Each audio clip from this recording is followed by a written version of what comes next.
Para siswa yang berbahagia. Kali ini kita akan membahas soal-soal tentang Teorema Pitagoras. Teorema ini menyebutkan bahwa, untuk sembarang segitiga siku-siku, kuadrat panjang sisi miring, akan sama dengan jumlah kuadrat panjang kedua sisi siku-sikunya. Sehingga, pada soal pertama berlaku, AC kuadrat sama dengan AB kuadrat ditambah BC kuadrat. Sedangkan pada soal kedua, BC kuadrat sama dengan AB kuadrat ditambah AC kuadrat. Jika data pada soal disubstitusikan ke dalam teorema tersebut dan dilakukan penghitungan, maka diperoleh, panjang BC sama dengan akar kuadrat dari 289, sama dengan 17. Pada soal ketiga, dengan mengubah bentuk teorema Pitagoras, dapat dihitung panjang X kuadrat sebagai 15 kuadrat, dikurangi 12 kuadrat. Sehingga diperoleh, nilai X sama dengan akar kuadrat dari 81 atau sama dengan 9. Sebelum membahas soal nomor 4, mari mengingat kembali perluasan dari teorema Pitagoras yang menyebutkan bahwa, jika jumlah kuadrat panjang kedua sisi segitiga siku-siku lebih besar dari kuadrat panjang sisi miring, maka segitiga tersebut pastilah segitiga lancip. Sedangkan jika jumlah kuadrat panjang kedua sisi segitiga siku-siku lebih kecil dari kuadrat panjang sisi miring, maka segitiga tersebut pastilah segitiga tumpul. Dengan perluasan teorema ini, maka jelaslah bahwa segitiga dengan panjang sisi 6, 8, dan 9 cm, pastilah segitiga lancip.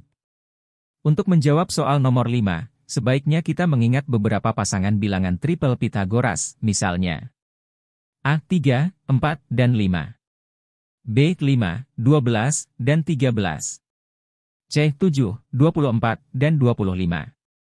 Selanjutnya, pada soal nomor 6, kita diminta menghitung panjang sisi miring sebuah segitiga siku-siku. Dengan teorema Pitagoras dan setelah dilakukan perhitungan, maka diperoleh, panjang sisi miring segitiga akar kuadrat dari 625 yaitu 25. Pada soal nomor 7, jika dilakukan penghitungan, maka diperoleh persamaan, panjang alas kuadrat atau A kuadrat sama dengan 128. Sedangkan jika kita menggunakan rumus luas segitiga, maka diperoleh, luas segitiga sama dengan setengah A kuadrat. Jika persamaan pertama disubstitusi ke persamaan ini, maka diperoleh, luas segitiga sama dengan setengah kali 128 atau sama dengan 64. Untuk menjawab soal nomor 8, kita bisa menggunakan perbandingan panjang sisi-sisi segitiga siku-siku dengan sudut istimewa. Dengan perbandingan tersebut, maka tinggi layang-layang adalah setengah akar 3, dari 150 atau sama dengan 75 akar 3. Selanjutnya, pada soal nomor 9, dapat dipahami bahwa, panjang tali yang diperlukan adalah 3 kali panjang sisi miring segitiga. Berdasarkan penghitungan diperoleh, panjang tali yang diperlukan adalah 7,5 meter. Sehingga, minimal kita memerlukan tali sepanjang 8 meter. Demikian pembahasan kita kali ini. Untuk yang baru pertama menemukan channel ini, silakan klik tombol subscribe.